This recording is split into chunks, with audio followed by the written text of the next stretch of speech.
Yo, feels so good to be back. For all you beautiful people out there, we gon' do this one time, yo. It's been a minute, but we back up in the spot again, flowing through the feed, and we appreciate you logging in. We are the Rant Foundation, the pink and the black, we're bringing it back. So when you put your faith in the mask, it's all facts, you should join the conversation. From all elite to where wrestling is entertainment, it's every week, all new, no repeats, with a crew you should meet. Let me introduce you on the beat, now take a knee, he's the leader of the family, the king of talk style, but you can call him Anthony. Ain't nothing sweeter than a demon diva through your speakers, she got that ladywood, the one and only Issa, and batting third, everybody's favorite nerd with no rhythm, it's Phil, but you can call him Philium. Now sit back and enjoy the feel, cause we're the only ones left keeping wrestling real.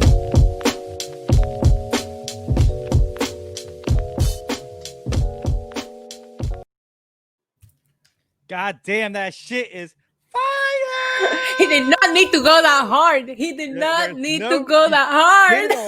You did it already. Oh, we're fucking back, baby. Welcome, everybody, to the show that is building the fandom of professional wrestling. We are the Rant Foundation. I'm your host, the King of Talk Style, Anthony DeStefano, and it's not a wrestling show unless I have these two people with me, my favorite people, my favorite co-host. First off, it's the Bearded Bunny Philium. What's up, brother? Yo. Funny thing, so audio listeners are not going to get this, but people watching the video, if you look at all three of our screens, it is 3 different levels of brightness. Okay, mine is dark because I got the little small ring light. You got Ant with the whole room lit, and then you got Issa with like the JFK lighting that for people flying in at midnight. So it's a great time. It's great to be back. I feel like she has the fan to blow her hair in like slow motion. So that's what I'm saying, though. Listen, I saw what the light looks like, so it's unbelievable to me that it is lighting up like her entire neighborhood right now. It is. It's like that green light when we recorded Rant with Ant the one time, where Issa was just like looking. Oh, I was just gonna say that, like in the background, like there's an alien invasion happening live on the podcast. Oh my god! Never forget that. That was insane.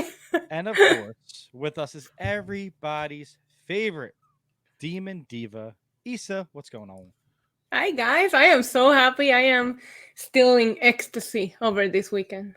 It was a great weekend. I mean, I've been looking forward to this day for a long time. We did our little practice run a couple weeks ago, and it came out great and had a great reception, but it wasn't a real show. It didn't have layers to it. It was just us bullshitting, which a lot of what Rant with Ant was us bullshitting. So we're going to keep that style, but we do have a little bit of a rundown tonight. Obviously, Roman Reigns came back, so that's going to be the big thing. But first, let's get into why we came back, because I think that's important. People want to know. People have asked us. We all have different projects. We all had different, things going on. And then we came back together as a unit to build the foundation of pro wrestling fandom. Issa, you have been doing so much stuff, content creating queen over there. So what made you come back? Did you have the idea of coming back? Was that ever in the back of your head? And what have you been doing besides wrestling podcasts? No, I haven't been doing wrestling podcasts only. I actually try to expand what I'm doing on my YouTube channel and added some additional content.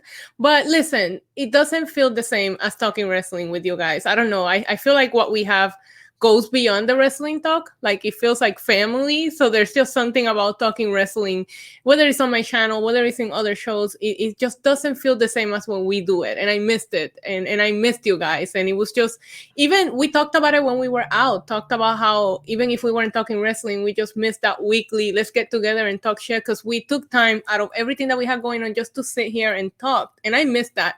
And I'm glad that we brought the podcast back, because I do feel that that's the one way that we get, I feel all of us have our own stuff going on, and this is a little bit of an escape from everything, and all three of us needed that escape again.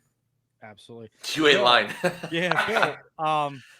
Obviously you knew I was only going to come back if it was for Rant with Ant. I told you It's the only way I'll ever podcast again. We'll get into me, but what made you have the idea of coming back? I know you did Who Got Next. I know you were working on some other stuff after, the Mighty CN, after Rant with Ant went away.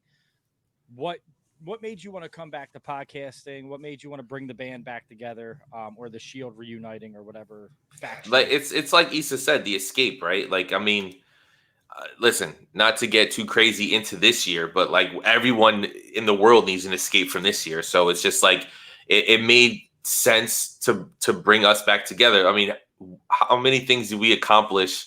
Me and you with G Rod at first, and then when we brought Issa in that last like year and a half, like we kind of were skyrocketing, right? And it's like, of course, I'm still watching wrestling, even though I'm not podcasting. I'm still watching wrestling, but it was so much more fun to talk about it with you guys every week, to kind of have that community aspect that we did when we had Rant with Ant. I mean, every 6 to 8 months, we were doing some type of hangout or something, and bringing more people in. And I miss that. Honestly, I miss that as an escape. I miss that as like having fun. And I just wanted to bring it all back again.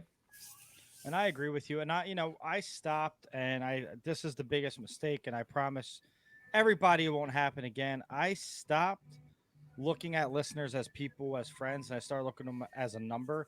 And I think I put too much pressure on myself the first time around to make this brand our job.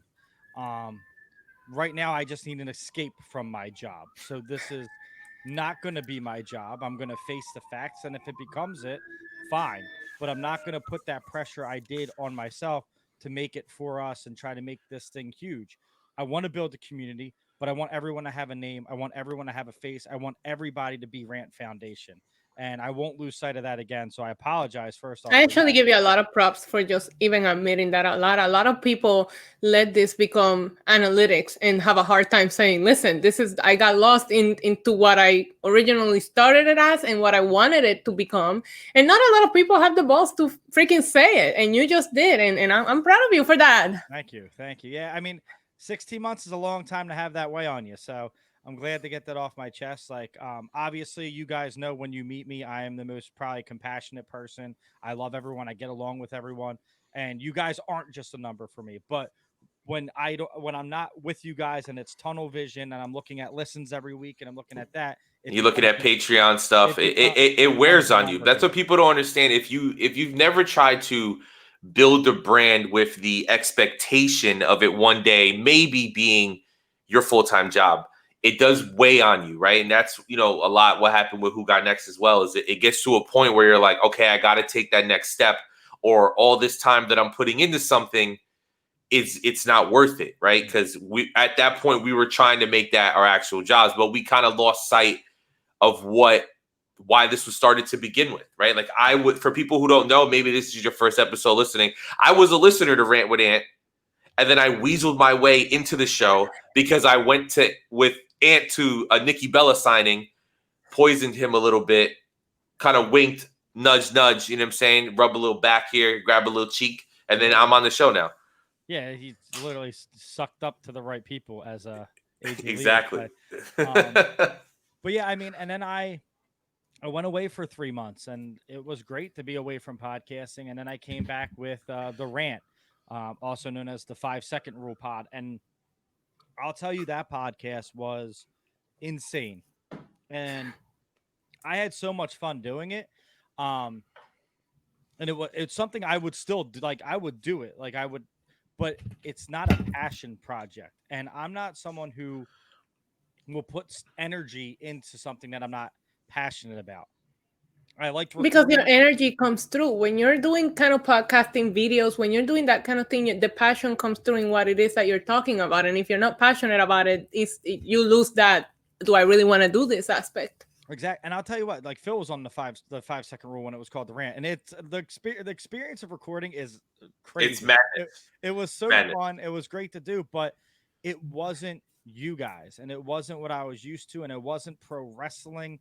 And I tuned out of wrestling for a year. I didn't watch it, and I missed it, and I had to allow myself to miss it to want it back in my life. And the pandemic came, and I was doing Wiz Wit Pod, which was like a sports, Philly sports thing, which I was really passionate about, but then sports got taken away from me. So I was like left in Schitt's Creek without a paddle, but that was fine because it allowed me to do some soul searching and retire, which I thought from podcasting. I thought I was done. I thought I accomplished all I could accomplish, but there was one thing I didn't accomplish, and that was fixing my mental health. And I think that's the biggest aspect of it. I'm not someone who talks about my mental health a lot. I'm not someone who discusses it, but there is times where I get into these dark places, and this always was the thing that pulled me out of that. So for 16 months without that, obviously I have my girls, I have my wife, I have my kids, but I needed that escape. I needed that time. That came out so wrong. You realize that? What? You said I had my girls, my wife, and my kids. Yeah, For the record, his kids are his girls. Yeah, but it's just the way you said it. I have Sharon down the street. I have Ellie behind. So I needed something to put my passion back into, and the only thing I am truly this passionate about is pro wrestling. But when I reached out to Phil, I said, "Hey, listen, I want to thank you for everything. It was a great run. If the idea of Rant with Ant ever pops across your mind, I'm open to discussing bringing it back." Well, I fucking retired for 4 hours, and Phil texted me, "So about the Rant with Ant thing," and then we had to let Issa in on it, and we all discussed it, and here we are, the Rant Foundation. We wanted to change the name because this isn't just my brand anymore. This is our brand, and we're all ownership together. I wanted something where we're all equals. I know that, I treated everyone as equals the first time around. I think you guys can agree with that, but the show was Ant. You couldn't have Rant with Ant without Ant. Well, you can have the Rant Foundation without Ant. If I have something to do and it's just these two holding it down, they're going to do it. Just like if Phil has obligations, Issa and I will hold it down.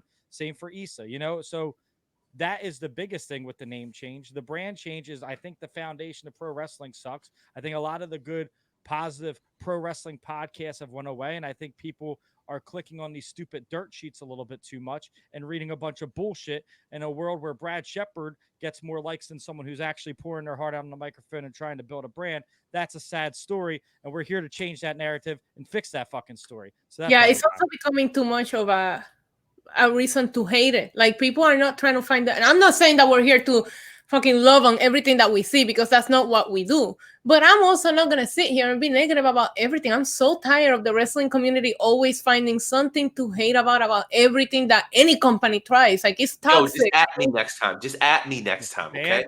No. Just at me next time. I'll call your ass, not you. But that's why we're back, and I'm excited to be back. And I want to thank you guys for coming back. And if you're a listener returning, I want to thank you guys so much for coming back and waiting such a long time for this. Will there be a gala part 2? I mean, probably. I will fight you. I will fight you. We're not doing another gala. No, we are. But we're gonna go to McMahon's and hang out. Fuck a gala. We're not wearing suits. You can wear a suit to McMahon's. I'll be at McMahon's with Cody Hoot and Allison. We getting fucked up. I'll be wearing a dress. I wear dresses for everything. So. Yeah, you just showed up normally. Yeah. I'll tell you what, the two most fun things I've ever done in my life was being on the All In stage doing a live show, and then at the gala doing a live show. I love doing live shows. I think eventually. And we need to get you out some more. You gotta live a little. Who, me? Yeah, because you just said that's the most fun things you've done in your life. I'm like, we gotta get you to listen, he has his girls, his wife, his kids. He's been out and about. He has got out and about. I'm out way too much. But I want to create content. I want to have fun, and we're back. So let's do that. And it's only fitting that we come back, and then the big dog of the World Wrestling Federation comes back as well. What are the odds of that? Fucking what? All right, so we're having a Patreon watch along, and the match ends. I'm like, cool, The Fiend. I think Wade's stream was before me. I think everyone's stream was before me because my parents. I have a funny story once you're done too. So they're like, Ant. All I saw was their faces go, and then I think Wade or someone was like, Ant, just wait. They're nice people. The spear comes, and I'm like fucking, it looked like I froze because I just didn't know what to do.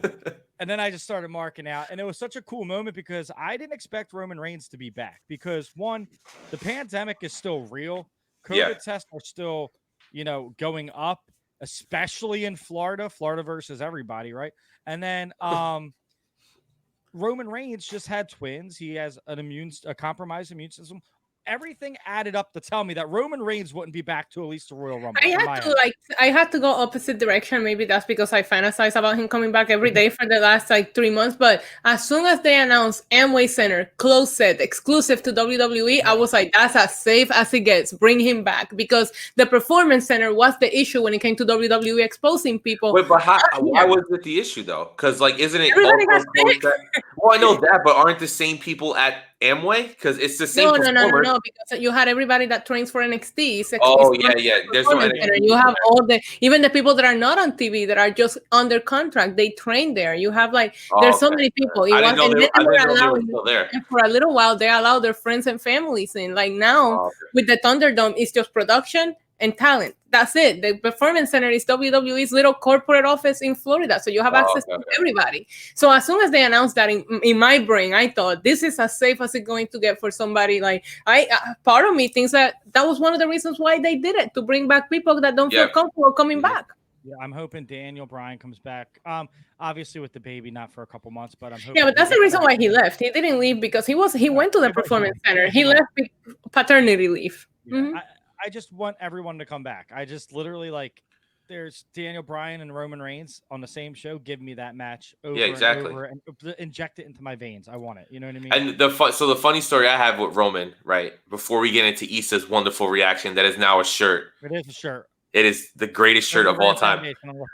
Yeah, exactly. So I'm on FaceTime with MJ and we're watching it, right? And I kept forgetting that her stream was behind mine. So I would say something and she would be like, thanks.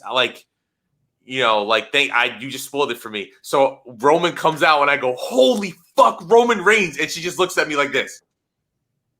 And I was like, oh, I'm sorry. I forgot. Spoiler alert. And then 3 seconds later, I heard on her feed him come out. And I was like, oh, my bad. It was so cool, though. It was one of those surprise moments where in the back of your head, you're thinking Alexa, right? I was thinking. Yeah. Everybody was waiting for it. Even her, if you look at her Twitter. But I was genuinely shocked, and I was happy. I was excited, and it made me look forward to Friday night. And even though I'm still working my 93-hour weeks, which ends in 2 weeks, so thank God, but I'll miss Friday night. But I get to know that Sunday when I get back from work. I'll get to see the main event of what is it? Payback, Backlash, Payback. I think the day after SummerSlam, Super Slam, Bash at the Beach, whatever it's fucking called. We get to see the big dog versus the Fiend versus Strowman. You got to think Strowman's in that match to take the fucking pin, because 100%. If I saw anything from Braun Strowman, and this isn't going to be a Braun Strowman hatred show, but it will be, because even I have turned to the dark side with Braun Strowman. Ready to be a champion. Jinder Mahal had a more meaningful title reign than you, and everyone wanted. Yeah, but you can't, and I hate to be that fucking person right now because I will never defend him, but you can't blame him. He was just a panic button that they had to push when Roman was out. So was he ready? No. Did he suck? Yes, but what did he do? He just went by what they told him to do because they didn't have anybody else to give it to. You had Bray Wyatt booked against John Cena. You couldn't put Bray Wyatt against Goldberg again. You already booked WrestleMania. In January, Vince told Braun he wasn't ready. Mm-hmm. So I don't think I saw that special. I don't think it changed in 4 months. I think, like you said, panic button. But here's and what Bray and John Cena put together was awesome. You don't want that taken away from WrestleMania. Therefore, what I do have an issue with is how long it was. You could have taken it away at Money in the Bank. You could have, but again, I do think that now Thunderdome era should be judged differently. We should start over. Let's forget about the PC era and now let's start over, because they're really giving us a reset on everything that they're doing right now. I think that the PC era was complete garbage. You know what I mean? And that's what it comes down to. I looked at it as something was on TV. You know what I mean? Right, and that's the problem. You have to give them appreciation for that, because nobody was putting live television. And then this isn't where we're not into the wars here, but AEW television was a lot easier to watch than WWE Raw. It really was.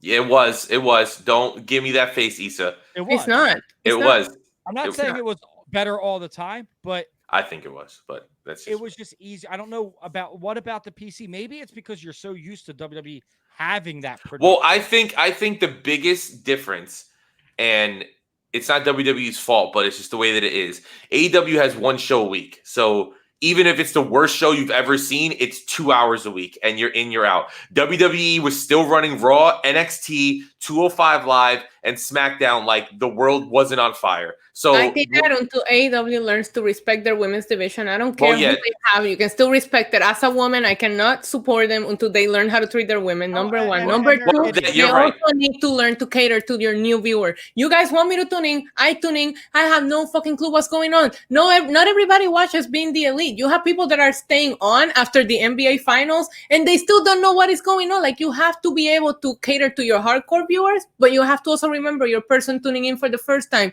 You have to somehow let them know what's going on. Otherwise, everything looks like a clusterfuck. I mean, you're not wrong. But I know, I'm never wrong.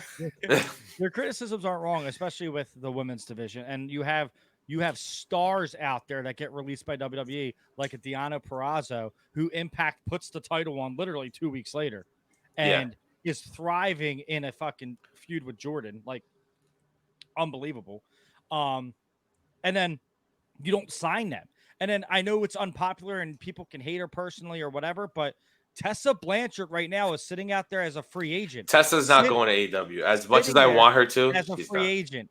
But it doesn't matter. Throw money at her because she is one of the best women's wrestlers in the world, if not the best in the ring.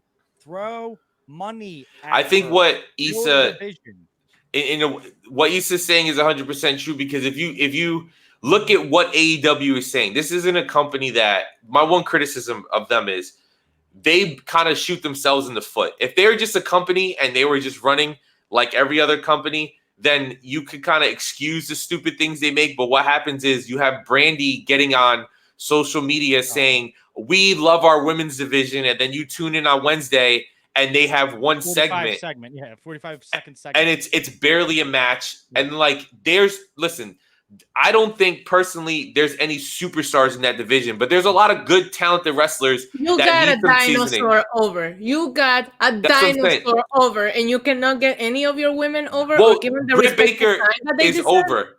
Britt Baker is over, and she's over awesome. Literally because she's on a wheelchair. Yeah, but it's and they have a lot of talented women. They're just not TV ready yet. This is where like a Deonna Purrazzo would have been great because she wasn't using NXT, but she still has TV. You're not allowing them to be. Exactly, but you have people like I don't know if you guys watched the women's tournament. You probably didn't, but when they had the first round matchup and even the second round matchup, when they had Tay Conti and Anna Jay, Tay Conti looked like an absolute star because she knew exactly, and she knew how to do things. She knew how to tag in and out. She knew where to choose her spots. She looked leagues ahead of everybody else, and it showed. And it's like Ant said, these are the people you need to bring in, people that were underutilized somewhere else. It's beyond even the superstars that you have, but you should be able to highlight these girls, get them TV ready. You produce one show a week. You mean to tell me that you don't have time in the entire week to tell somebody that's experienced and take people under their wing and teach them all these things? Let's just like, even their title belt is a fucking joke. The way they treat their women is a joke, and I, as a woman, I cannot support it. I'm sorry, WWE might do a lot of things wrong, but they turned around with their women, and now you're training a way that the women should be treated better. So I can't support them. I sat down and watched, and they gave the women 2 minutes and 11 seconds, and immediately after, they went on a 3-minute promo about what to expect on the next show. Come on. And listen, that criticism is real, and that's a real thing that needs to be addressed. And I think you need to start focusing on building that division because let's face it, right now, women's wrestling is probably the best thing going, and it has been consistently for the last 2 to 3 years with Becky Lynch, with Charlotte Flair. You even with Tessa when she was in Impact doing, those intergender matches, breaking glass ceilings. Women have showed that they can keep up with the men. And Candice LeRae taking that ladder spot this weekend. Exactly. Yeah. I love that. They can surpass the men. They can carry the torch to the company like Becky Lynch was. And you're not giving them time to. And that's a goddamn shame because I know the things that I enjoy most on WWE is about 75% women's feuds and matches with Sasha and Bayley and Asuka and Charlotte when she's and that's about it because that's all they But like That's the only 3 people they use. Yeah. and they're all there. Yeah. When they're all there, I care about them more than I care about pretty much all of the men's feud. It's because they have variety in their characters in WWE, right? It's the same thing. It's the reason why people love the Impact knockouts division. If you ever see that picture of like all the knockouts together, right? Every single character is different. And right now, like Sasha is different from Asuka, then is different from Zelina, then is different from Lacey Evans. And everybody feels different, and it doesn't feel like a copy paste. And it's almost like, oh, you want a woman that looks like a badass that's gonna kick your ass. We have her in every version. We have Shayna Baszler, we have Rhea Ripley, we have, I hate to mention her, but even Nia Jax. If you're a casual viewer and you tune in and you see that big bitch there, you're gonna be like, oh shit, you know. I like Nia Jax. I like Nia Jax. Yeah, I do too. I think they're gonna win the tag titles on Sunday. Actually, I do too. I don't. And like you just said, Rhea Ripley, like someone like that, like they're not even looking at the UK. I feel AEW, like they haven't even. Yeah, but they're not even before the pandemic. Well, that's because also the UK is also on fire because everybody decided during this fucking pandemic that everyone was going to become a sexual predator. The world has shut down. I'm talking strictly women's division. Oh. They didn't look at progress. They didn't look at these. They didn't look. Well, I think Progress women are contracted through WWE. Like Ginny. Ginny's a Progress. She was a champion. I don't know if she still is, but she was, and she's in NXT UK. I'm just saying. I agree with you. So they have to. I enjoy AEW. AEW is literally my favorite wrestling show on. But look, if you want me to like shock you, when I watch AEW, and you know I love Chris Jericho, I love Matt Hardy. And the one thing that I'm invested in cannot get enough of is MJF and Moxley, the two that I used to hate. So at least they're doing a good job, because that would be the one thing that I was like, okay, I'm into this. I love their feud. Because their feud's not based off of the YouTube show. And I think that's why. And I love that their feuds are based off the YouTube show. I love that you're going to see Kenny Omega turn. But we all see that seed planet, while other viewers who are just casual, but are diehard wrestling fans, they watch it and they don't know what's coming. They don't expect it. They're not watching it with the same eyes we are, like, holy shit, is tonight the night where Kenny becomes cleaner? My favorite thing with AEW, and the thing that makes me love it the most, why it's the tag division, because similar to when the reason why I love women's wrestling so much is because it's different, right? It's not the norm. This has never been done before, right? And ever since the women's division has been on this rise, something had to take a hit. And in WWE for all these years, it's been the tag division. So now in AEW, the one thing that I say they do beautifully is their tag division. FTR looks like the greatest tag team of all time there. They have booked them so perfectly. And even you have people like Santana and Ortiz who don't win a lot, but they book them so strong, and they lose like bullshit ways. Phoenix. That's what I'm saying. Like, they do a great job, but that's where we've always said in the past, and it's more true now than ever. You got to pick and choose what you watch on all these shows, right? If I want to watch great women's wrestling, I'll watch right now, honestly, anything Sasha and Bayley does, or I'll watch NXT. I'm not going to watch AEW for the women. No. And if I want to watch great tag team wrestling, I'm not even turning on the USA Network because it's not even worth it. I'll tell you what they had done well, too, was I really liked what they were doing with Cody, bringing up indie wrestlers, getting them TV time. I thought that was really cool. Like Eddie Kingston coming up and shining. Yep, Ricky Starks. I liked that. And you know, I get the people that are like, well, now Brody Lee's now your champion, and that's on the list. So let's talk about it. Brody Lee wins the TNT title. I am a huge Brody Lee fan. I loved him as Luke Harper. I thought he was underutilized. I like what he's doing with the Dark Order. I finally can take them kind of serious, because when they first came, terrible. I didn't care about them. You were taking a piss at All Out. I was at All Out, and I got up and went to the bathroom. I think I got a couple snacks. I was waiting on that long-ass snack line in Sears Center. I didn't care about missing the match. Yep. Now, honestly, they're probably my favorite part of the show, and I want to give a huge shout-out to Carrie here, because I always talk to Carrie about AEW, and she called this like 3-4 months ago, because she started noticing little things. And even like Issa said, this is where your point is made. She watches BTE, and you can see little by little the Dark Order was taking the Elite apart one by one member at a time, right? So when Brody Lee was getting to Cody, you can kind of see the writing on the wall. So I think that they have done a good job with Brody Lee, and the reason why I'm saying that is because the one time that I did tune in, they had a 12-man tag, and it's actually on my YouTube channel. Like, I actually have evidence of me saying, The one person that stood out was Brody Lee, so they must have plans with him because between 12 people, and you had Kenny Omega out there, you had the stupid cowboy dude, you had all these big names, and the person that I could not get my eyes off and was shining throughout that entire segment was Brody Lee. So I was like, they had to be doing something because he like stood out. And then a couple of weeks later, he wins the title, and I wasn't surprised in by a brutal fashion too. Like I couldn't watch it because DVRs and the NBA. It reminded me of Brock versus Cena. Yeah. He just fucking ragdolled. He like Cody didn't get any off. Like he was just getting thrown around, and it was really cool to see. I'm a big Cody guy. I like Cody.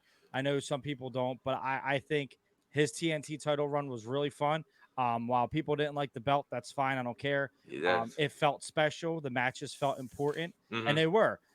My knock on it is you have guys like Sammy Guevara, who I know was in hot water, but he's a kid and he's a good wrestler. And you have Darby Allin, and you have MJF, and none of them have touched gold yet.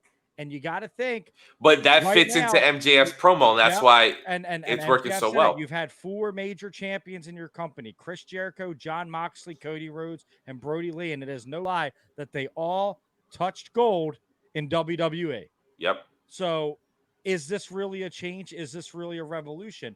I think they have Omega in the back pocket. I think they're letting this get off the ground, and then you're going to see the emergence of Kenny Omega as a single star and the best wrestler in the world. I really do. I think they're going to try to get to a certain point with using Jericho and Moxley to get these viewers.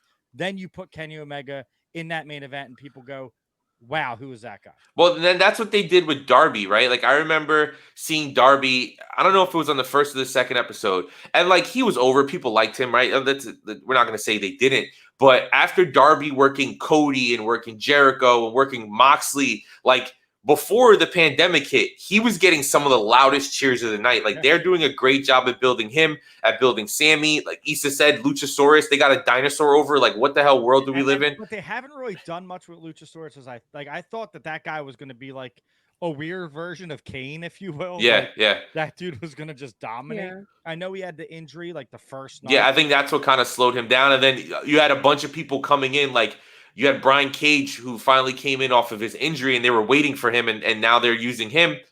So, you know, they're doing a lot of things. I think they're getting a little manager happy right now. Yeah, everyone has a manager. It's kind of manager. Everyone's a faction.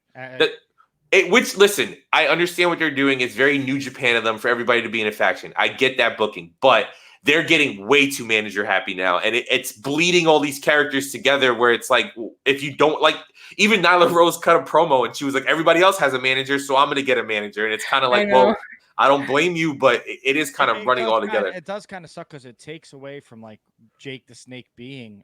With Lance Archer and stuff like that. Yeah, when Jake came with Lance, I was like, wow, this dude's a big deal because he has a manager, and not many people have a manager. And next week, Arn Anderson's like, Cody, I know your dad hated the Horsemen, but here I am to help you. And it's like, why?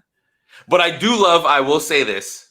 Tully. I do love Tully with FTR. And I think they're going to form a version of the Horsemen. It's not going to be called the Horsemen, but it's going to be a faction. And that's going to be cool. But again, the factions. I love factions. The wall behind me is the Shield. I love factions. I think they're great. You got to make them meaningful. And when we're talking about factions, let's talk about it. Retribution. I'm in Retribution, guys. Sorry. The picture, the big white dude in the middle, that's me. I'm super tall, whatever. Retribution, they're doing better with them. They're doing they seem more serious now. Listen, anytime that somebody beat up the Mysterios, I'm here for them. I'm a huge Retribution fan now. I cannot wait for them to reveal. He says, is that the only thing we agree on? That we hate the Mysterios. Listen, I will tell you, I will tell you one thing that they're doing right. They are planting seeds. And as much as I hated the whole Retribution thing on the beginning, on Friday, everybody was like, oh, The Miz is involved. On Sunday, everybody's like, Roman Reigns is involved. They didn't show up. Now, yesterday, people are Seth Rollins is involved. So now you have that seed of who is leading this group of maniacs. I don't care. They beat up the Mysterio, so Retribution. Yo, it's I'm here. clearly all this NXT talent, all right? They were spreading COVID at the Performance Center, and now they're trying to get into the Thunderdome. That's all the storyline is. I have a theory, and I think that if you run with this story, it will be amazing. That it could be a bunch of NXT talent that's about to get called up that don't want to get called up because they get buried. That's a great. That'd be great. Mm-hmm. And it would make Fantastic. sense because it's like, remember like 2 years ago where Triple H cut that passionate promo about listening to your audience? Listen to that fucking idea because it makes sense, because that's all we say is people get caught up. It's like, the segment. Let Keith Lee lead them after what just happened to him. Like Keith Lee could just go with them and be like, "You guys were right." I'm not going to bury the idea. I'm not going to shit on it yet.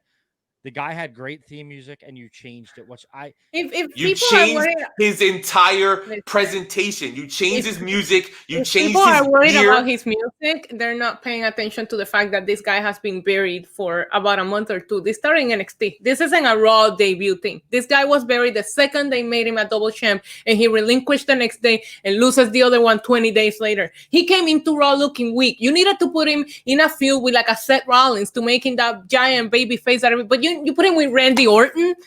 But listen, in my opinion, the beginning of the end for him was winning both titles. They see Orton. You're not wrong. They see Orton as a heel, and I don't think they're reading the room because people love Orton in 2020, including me. I don't think they're reading the room very well, but they view Orton as this heel where he's kicking people in the head and doing this. So putting Keith Lee with him is going to get Keith Lee the views, and people are going to watch it. I just don't like, for one, that you changed his gear, because I liked the look. You know what I mean? Randy Orton is not the right field for Keith Lee. But and I will take that to my grave. Not right now. To start out, no. The major heat that Seth Rollins has on him with the whole, think about it, with the whole eye thing, we all know it was bullshit, but he just like poked Rey Mysterio's eye out, beat the shit out of his kid on live television with a candlestick, beat them both again. Like that would be like and Seth has momentum. He's won his last feuds after WrestleMania. So for Seth to lose to Keith Lee, that would do so much for him. Like this Messiah BS that he has going on, it will make Keith Lee look like a major baby face. Yesterday, he looked like a dumbass. Like everything that he did was stupid. My problem with it too is you literally had Brock Lesnar going, "Holy shit, that's a big," like Brock put him over at the Rumble. Right before he eliminated him a minute in. Okay, it doesn't matter. But Brock if that's putting somebody over, oh, big boy, that's gonna make me look better when I throw him over. That's what happened there. I don't understand why people think that was such a big deal. Because Brock doesn't react like that to people. So it kind of was like Brock was dancing to MVP's fucking music 5 minutes before that. Brock was having a blast. That Royal Rumble. He was having a blast. He was like, "Who is this?" He said, "Who is this motherfucker?" He's so important. Then Brock was like, "Who is this guy? Is he even allowed? Is he a fan that just jumped the barricade? I'll throw him off too." And at Survivor Series, Keith Lee gets the pin to win. No, he lost. He lost to Roman. Yeah, he was in the final two, and he lost to Roman. Final two. He eliminated people, but yeah, Reigns won. I forgot Reigns. But my thing is, you the way that NXT is presented is you are a newer talent to this audience, right? Whether you're indie star or you're Bianca Belair and they're building you from the ground up, you use NXT to develop your character, get over with the fans, and then take that and move to the main roster. What they did with Keith Lee is what they've done to all these characters that move up is they make little changes that on the surface seem like they're nothing. But when you show a casual fan, like I saw a tweet and I forgot who it was, or I would give credit to it, but it's like, it was the best point. Keith Lee having his gut out and all that stuff, looking as big as humanly possible, and then doing a backflip is what he looks like. Mark Henry doing a backflip, but when you put him in that gear, that black muscle shirt, it slims him down a little bit, and you put him in like those boxing shorts. It's like, what are you doing? And then you change his music to like generic wrestler number 5 in the video game. It's these little cues that and then, like Issa said, you put him in the ring with Randy Orton, which he's not ready for yet, since Randy Orton is the number 1 guy in the entire industry right now. With the promos that Randy's been cutting, it makes it promo. It was cringy. Yeah. I'm sorry, that's not the first promo you want to cut when you come out there. Mm-hmm. It was a mess. And he interrupted Randy, and then he interrupts Randy, and then he throws a fit backstage when Drew McIntyre interrupts his match. Like, that's what you did, bro. Like it didn't make sense. And I personally have a theory that I think there's something going on with Drew McIntyre. I don't know if it's an injury or some time off that he might need, because they kind of quietly wrote him off for like a week. He doesn't have a match at Payback. So, and I think maybe he has something going on and they don't know if it's serious or not. Is so his that's shoulder dislocated like the NXT champion? I don't want to talk about that. I'm so mad about that. But I really do think that there's got to be something there, because it felt very unplanned. And everything that they have been consistent in certain bookings, especially with Drew McIntyre and Randy Orton. Monday felt a little all over the place for all of them, and Keith Lee just got thrown in that randomness. Did Drew get hurt during the match with Orton? Did something? No, I don't think he got hurt, but I think it might be like a nagging injury, or maybe it's just something at home. I feel like there's something. The way that they booked him last night was weird. He's going off in an ambulance, and it might be a career-ending injury. That's how they booked it. I wonder if he just needs a week off. This guy's been going nonstop this entire pandemic era. I don't know. Like fractured skull. It's like, Shibata in New Japan had almost died from it. Fractured his skull and almost died in the ring. Don't say a fractured skull. Fractured skull, and then he comes back at Payback and hits a Claymore, and you're like, wow, that was a quick recovery. That would always make me think of, and I'm sure I've said this on the show before, the one thing I remember growing up was seeing Triple H in that car. I think it was Stone Cold, and he lifted the car like on the outside up to a crane, like, I don't know, 100 stories high. The car drops with Triple H in it, quotation marks, and it falls on it, upside down, and then Triple H comes on Raw next week with a cast on his arm. Like, bro, you would have been dead. Like, what are you a cast on your arm? I broke my arm. Like, oh my God. That's going to be Drew. Drew's going to come back in an ankle brace and be like, they thought it was a skull fracture. Laddie, I think I broke my foot, lad. Yeah, I mean, I don't know. I'm excited though for Keith Lee coming up. I want to see what they do, but again, I'm not. I'm cautiously optimistic or whatever. Like I'm hoping that it's just a something, because I feel like they're trying to book Payback not as rematch city, which is what everybody expected. Everything that they booked is a fresh match. I appreciate that, because doing a pay-per-view a week after another, I thought it was going to be nothing but rematches. That being said, I do think that there's going to be a draft coming along, so you can still kind of move into SmackDown and kind of start over after he fulfills whatever he's doing here for a little bit. You have to do a draft. Everybody's fighting each other multiple times for the last 4 months. Like, it needs to change. Yep. Yeah, it's been 4 months of all hands on deck. Whatever show you can get to, that's the show you're going to be on. So you're right. You need to kind of put lines down and be like, you're here and you're not going to touch anymore. Yeah, because if you think about it, if you eliminate Roman Reigns returning, whether the Fiend won or Braun retained, Drew McIntyre, Randy Orton, who are they going to feud against? No one. There's nobody left on the shows unless you shuffle the board again. You move AJ to SmackDown because there's problems with Paul Heyman. Yeah, but he's on that Intercontinental title. Mess. But mess. Man, I just want AJ versus Roman again. Remember those matches after Roman? We'll probably get it. That's probably why they haven't drawn the Intercontinental title. Me and Issa were in the building when that happened, and then Seth Rollins came out. And for 3 seconds, I was a Seth Rollins fan. You bought the shirt. I bought the shirt and then immediately stopped liking it. Because I'm an asshole like that. The hype gets to me, bro, and then I want to. If Mojo fought like that in real life, yeah, Mojo starts hitting a TikTok dance in WWE. That's what I'm saying. No, but honestly, I am excited about that. I do want to talk a little bit about NXT because there was something that I was really, really impressed by, and I think a lot of the internet world was impressed by it, and that is Pat McAfee's debut. Now, Pat McAfee is probably what a lot of people hate in a person because he's cocky. I know one of my good friends was the backup goalie at West Virginia, and Pat McAfee played soccer as well. And he said Pat McAfee was the biggest douchebag in the world, but he was wow. Look at my shocked face. Yeah, but he was so good at everything he did. I remember him telling me this when we worked together. He was so good at everything he did. Listen, I'm happy he did good in the match, but all I'm saying is, okay, it's not what NXT is. You don't do celebrity matches on NXT. I thought he was gonna be like, we gotta talk about NXT because Damian Priest, and I was like, yes, let's fucking go. And then he fucking said, come on. You know what's crazy about that is I'm so happy for Damian Priest, or as we call him, Luis Punishment. Punishment Martinez. Yeah. Well, my buddy Bill, how I met Matt Riddle, Bill main evented 2 or 3 shows at the Monster Factory against Damian Priest. I couldn't call him. There's like 4 different names going around your head. I want to call him Luis, or I want to call him Punishment Martinez. Damian Priest. And they tore the house down. And Damian Priest is a very humble guy. He's a very nice guy. He's very intimidating when you talk to him because he's so big. If you guys want to see, there's an interview on this YouTube channel that you would be watching this video on, or if you're an audio listener, find our YouTube channel. Just type Rant Foundation into YouTube. There's an interview with Ant interviewing Damian Priest, who at the time was Punishment Martinez at All In.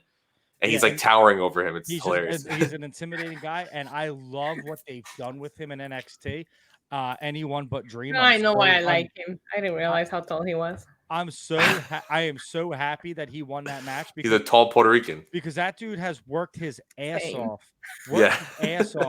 To become what he's become, and I've watched the journey. So it's cool. I'm watching all these dudes literally that wrestled at the Monster Factory, and Deonna Purrazzo, who I saw at the Monster Factory. They're all holding gold. You know what I mean? And it's been great to see. And I think Damian Priest is going to be a future NXT. I think they're going to build him up, and I think him and what is his name now? Not Killer Cross. Karrion Kross. Karrion Kross. I like him. I love Karrion Kross. I think him versus fucking Damian would be a fucking war. That would be awesome. Never, ever do a winner take all match ever again. I hate double champion. I hate double champions. When Seth was the U.S. champion, and the WWE champion, and everyone. It's only good. It's only good for that initial pop, and then when you sit back and go, "How the fuck are we gonna book ourselves out of this?" The right way, like when Seth did it and he dropped the U.S. title, he played double duty, and that's what they didn't do with Keith Lee. I thought him relinquishing the North American title, number one, is a pussy move because it's not like it was being defended on TV every week. You could have played double duty at TakeOver. You know what I mean? And number two, he made the title look shitty. Like, oh, you don't want it? Like, you know what I mean? Like, he made the title just feel like... And him and Damian Priest have had a feud over the last few months. He could have easily lost it to him. Or no, he could have. If I would have booked that, I would have not brought him up yet. I would have booked him to win the ladder match, lose the main event because he's not 100%, and then go into the field with Damian Priest for the North American title. Then you have 2 monster champs. You have Keith Lee and you have Karrion Kross. Like, listen, WWE. No, don't call me. I don't want to work for you. But I'm just saying, like, it doesn't make sense. Like, sometimes they do some booking ideas. Inconsistency, though. It's the inconsistency because back in the 90s, the Warrior wins both titles, and he has to, by rule, give up a championship. Then that rule goes out the window out of nowhere.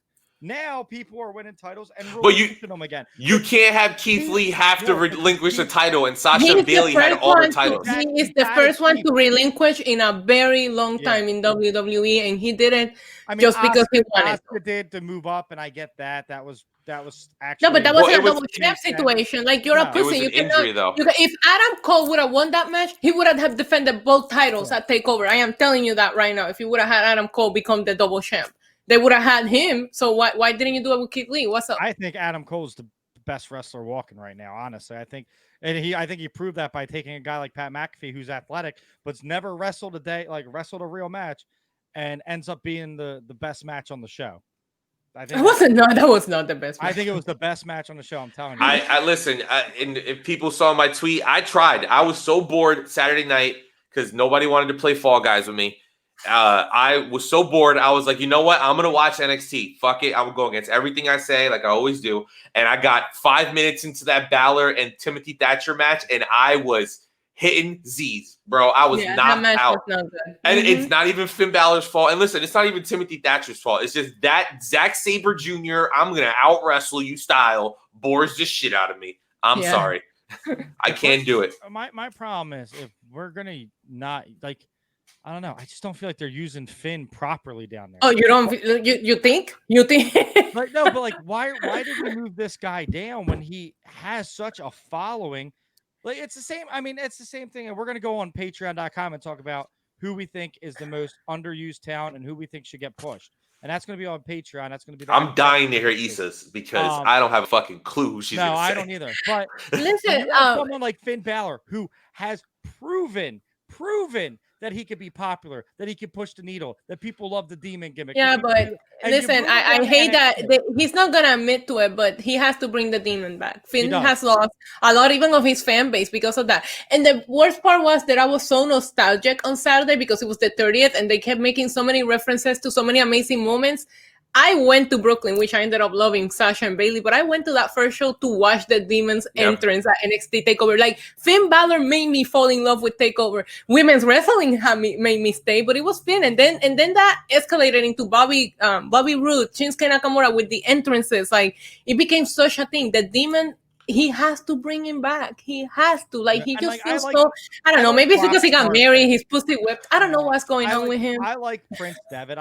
Listen, he's married to a Spanish girl. He's married to a Brazilian girl, man. You know how you guys are. He needs you Spanish women. He needs to tap into a demon. And WWE, they could have used him up. And I get why they moved him down, because as much as they didn't say they wanted to take viewers on Wednesday night, why would you move Finn Balor? I think that was his choice. You think it was his choice, really? Mm-hmm. Yeah. I just think right now NXT has an identity crisis. They don't know if they want to be NXT that everyone fell in love with for 3 years, or they want to be a TV show, and that's the problem. I understand. I don't know. I'm not trying to plug my YouTube channel here, but I don't know if you watched my review with TakeOver 30th. That's what I thought about. I was like, NXT used to feel like such a cool kids kind of thing. Like, only we know about it, and this is when it's really cool. It doesn't feel that way anymore. You'd have to. Well, the biggest issue is WWE, but it's not, because it's not WWE. And Triple H runs it, and it's so cool. It was so cool when they would call somebody up and people didn't know who they were. You were like, oh, you don't know him? You don't watch it? What's up with you? But the thing is, they lost Justice for the Ascension. Go ahead. Oh my God, bringing that back. So they lost that thing that they had, which was because they did 4 weeks of taping at once, they were forced to give their wrestlers a break. You can't wrestle 4 different matches in one set of tapings. And then you would have all this younger talent that's there that's not being used because they're on TV now and you don't feel like they're TV ready. You've kind of lost the feel of it, and having the same people on the show every single week is what kind of drags it down. You have someone like Rhea Ripley, who was in a feud with Charlotte at Mania, and then has done nothing until TakeOver 30, and where her and Raquel were face to face, which will be a great match because they're very close friends, and I'm sure they'll beat the shit. That should be the NXT title match. No offense, but I think Io's great, but she's not. I think she's great, and she's great in the ring, but I don't think she's doing what.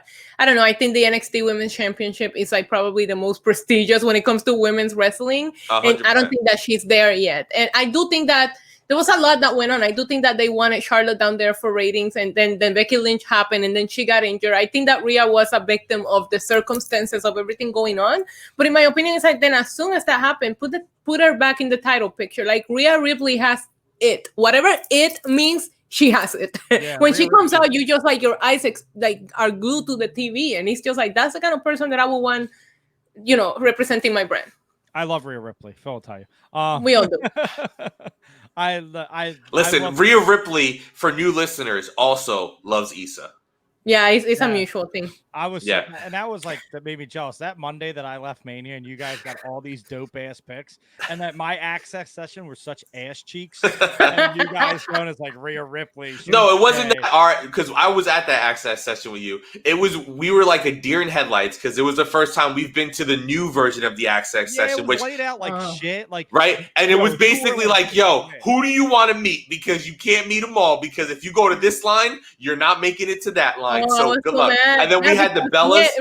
Remember when we went, me and Mimi wanted to meet Samoa Joe and Ali, so we missed on the Iconics because there was no way you were going to be able to make both. And it was I went to meet the Iconics because they just had won the belts. Exactly. And now I wish I would have met Mustafa Ali. I met the Iconics. We should have switched. I was hammered in NOLA when I met the Iconics. Yeah, that's the greatest picture of all time because I can see in your face you have no idea what's going on. You're like, Peyton comes up to me and she like puts her arms up like to give you a hug. I'm like, come on, bring it in. I was so drunk. But I miss live wrestling, man. Like, not to get emotional for nothing, but I just miss those moments, and I cannot wait for it. I wanted to come back when it's safe. I am not in agreement with what AEW is doing right now. I don't think the time is right. I don't like that either. How many fans are they bringing in? 50% capacity of that location, you're talking about 800 people. Isn't that like a couple thousand seat auditorium or whatever it is, It's a amphitheater. 5,500 seat. You do the math. 10% of that is 500 people. Jesus So even Christ. if it's a lot of people, and listen, it's whatever. At some point, some sports have to like grow some balls and start trying it because we Someone can't has to be the there guinea pig. Yeah, forever, someone has right? to be the But guinea pig. and Well, you that's have to compete with the Thunderdome. The Thunderdome has all the bells and whistles. AEW has to do something, but I don't think that this is it. risking COVID to go see Fozzy play live. Fuck that! Who does that, man? Yo, the Thunderdome has everything. It Yeah. has fans. It has Fire Velveteen Dream. It has Chris Benoit. It has I'm racist. upset about that, This though. is I'm the upset problem. about that. Wrestling fans are going to ruin it for wrestling fans. I as know. they always Yeah. do. Yeah. It's like Stop we being that's why, morons. that's why we can have nice things and like come on, like why are you ruining it for some of us that really I love the Thunderdome. It felt special. Wrestling felt special again for the first time in months, and these people are gonna ruin it. Me and Fretz. So like Fretz and I were talking before more people came in the chat, and we're like, I'm just waiting for someone to be in a top rope and just a dick to be right over there. There's a huge delay. There is a huge delay. How did he when not I catch watch- the Fire Velveteen thing? He probably left it on purpose. The Chris Yeah. Benoit one is the one that blows my mind. Well, because if you look at that picture from afar, It doesn't look. It looks like some dude standing in his. I know. It's like- Listen, I will say I this. hate that I fucking laugh. I hate that I do laugh too. when I saw it on Twitter. I'm like, fuck, man. No, but the thing is, like, so I was very critical of it when it was on SmackDown, but actually Because it watching wasn't it ready. a full show on SummerSlam, it wasn't that bad. The funny thing that I noticed, right? So people who so everyone's trying to get in, right? I know a lot of people who didn't get in. If you get in, you need to do something. You have a bunch of the people who look like me, just white guys with beards, and for audio listeners, you're not gonna get this. Video people, they're just like this. Just staring at the screen blankly, like you need to do something. They have a person hyping, and you can tell on Raw yesterday because you can see the people doing the thumbs down. If you go and watch my Roman Reigns reaction, you can hear the Thunderdome person hyping people up. Oh, really? Like, they have a like they would in the shows. You know, when you go live and they said, "Okay, we're going live. Everybody, get your signs out." They will tell you, "Thumbs up, clap, go crazy." The Fiend just won. It was awesome because when the Fiend won, he was like, "The Fiend just won. Everybody go wild!" And then Roman comes out. The delay. I was in the Thunderdome and I had the show over here, and there's a good 15-second delay. So why they're not catching these things, I don't know. But the technology that it takes to do what WWE is doing right now, the nerd in me is mind blown by them being able to put that many streams on a live televised programming. Like that is insane. You know how hard it is to get the three of us on one stream without it fucking up? You know what I mean? Issa froze earlier, so I mean, here we go. Yeah, right. I really enjoyed it too. I think my favorite thing about it is just it gives that big fight feel to stuff. And I also enjoy when I see people sleeping in the front row. I love that too. So funny. All the Because pictures came out. They're like, it reminds me of when we were on PlayStation, like back in the day. oh my god! And it would be like, Phil, hey Phil, and Cody's like, I think you went to sleep, bro. Like, and then 3 hours later, I'd wake up. And then like one of us would be asleep, and he'd be like, "Yo, you guys still here?" And all of us are like, me and Matty Wilson, would be like, "Yeah, I was here," you know, doing his shit, sending a picture of his like. It reminded me of WrestleMania when the women came out, and me, you, Mance, and Cody were in that top row. Like, I don't think I can make it. I'm literally sleeping during this entrance. I don't think I can make it to the main event. I miss all of it, and I can't wait to experience it again, and I can't wait for us to grow this show and grow the community back to what it was and bring back positive wrestling fans that can disagree but still be respectful. I think that's a lost art nowadays, especially with these wars. I never thought having two amazing promotions to choose from would make people hate it. We're spoiled as wrestling fans. We have so many good things happening, and all we want to talk about is the ratings. Guess what? How about you look at it like this? On Wednesday night, 1.6 million fucking people watched pro wrestling. And for us, that's a win. And stop looking at the demos. I know Jericho turned it into a gimmick because that's what he does. Everything's a gimmick. And people think he's serious. That's fine. Think he's serious. But I think we have an overload of goods right now with pro wrestling. We have NXT. Impact's great. Impact's getting their roster's getting deeper. EC3 is blowing it out of the water with this new character. I think it's going to be a big thing. You have AEW, you have WWE, you have SmackDown, Raw. You have it all. Stop bitching about it. Watch it. Enjoy it. Let's discuss it because we don't pick sides here. Issa does a little bit, but I don't, but I don't fight No. people that don't agree with But- the shows that I watch. but you also have a point, and then you have facts to back up why you feel And she's willing the to way watch you the other are. shows. It's not Yeah. like she's just blindly It is. hating. I see a lot of blind hatred on social media where it's like people clearly aren't watching these shows and they're comparing it to things that are happening maybe on the shows that they watch and they're sitting on it. So, like, for example, before we started this podcast, I don't think I watched Raw for a good year and a half because I didn't care. Right. But like, I wasn't like, well, you know, you did this and on AEW, they're doing that. It's like, listen, I like AEW the best right now, but in a week it could change. I'm really upset that I'm missing Deonna versus fucking Jordan Grace. But when this is over, I'm going to go back and watch it because I love wrestling and I'm just going to watch what I want to watch. Hopefully your DVR gets it right on like what happened to me. No. with AEW We don't this week. DVR. We don't DVR Impact. We got a website for that because it's on Twitch. So. And man, that felt good. I can't believe we've been going at this for an hour. I could go for another hour. That's what she said. Can we pipe in? Hey, Thunderdome guy, you still got it, Chance? Can you make them say that?